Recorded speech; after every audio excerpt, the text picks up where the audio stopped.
Today, California's Governor Gavin Newsom signed a new plan to redraw the state's congressional map. It's Democrats' response to Republicans in Texas creating 5 new GOP-leaning districts. But as politicians try to change who voters pick, a new study shows those officials charged with actually running the elections are leaving their jobs at a record pace. To help explain why, we're joined by Rachel Orey, director of the Bipartisan Policy Center's Elections Project. So good to be with you. What is the nature of the turnover and why is it happening, Rachel? So turnover among local election officials, those are the folks responsible for running elections at the local level, has reached its highest point in at least the past 25 years.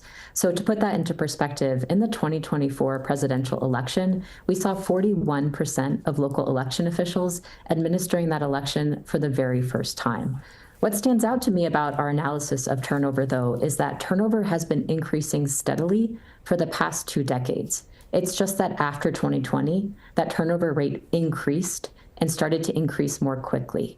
So the bottom line is that turnover is not a recent or temporary problem. It has roots in longstanding and contemporary challenges. And so we can see that the challenges that election officials have been facing, not only in the last 5 years, but over the last 20, are starting to take a toll.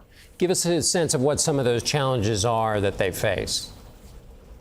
Yeah, so when trying to understand what is causing election official turnover, I like to think that the causes are multifaceted. So on the one hand, we see the complexity of election administrators' obligations increasing over the past 20 years.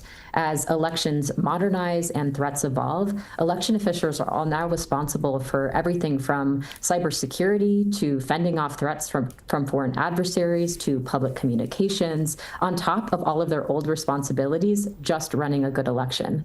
And because of underfunding, that typically means that these new responsibilities have to fall on the same staff without the ability to expand their team.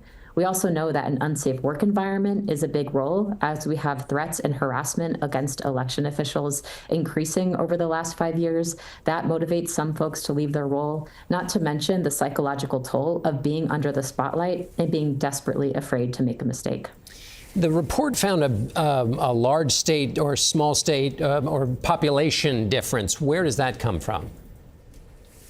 So what we have found is that turnover in smaller jurisdictions, so jurisdictions with less than 100,000 voters, has been increasing more steadily over the past 2 decades. And then we see turnover in those larger jurisdictions. If you think of like an LA County that has millions of voters, that's where we have seen stable turnover with an increase after 2020. And to me, that indicates that it's those small jurisdictions where officials tend to be responsible for elections on top of a bunch of other clerk and recording duties, whether that's being responsible for marriage certificates or managing a cemetery. The amount of time that election administration duties take has increased. So they're seeing more of the responsibility and burnout over time. And in the last 5 years, the higher rate of turnover in large jurisdictions, those are the place where those officials are really in the spotlight, receiving a lot of scrutiny and threats and harassment. And we have just a little over 20 seconds here, Rachel. What does this mean for elections broadly? Well, we continue to see election officials having long records of experience. So from my perspective, this is a call to action and not a call to resignation. We need to continue supporting the election officials that are there while making sure that turnover doesn't get worse over time.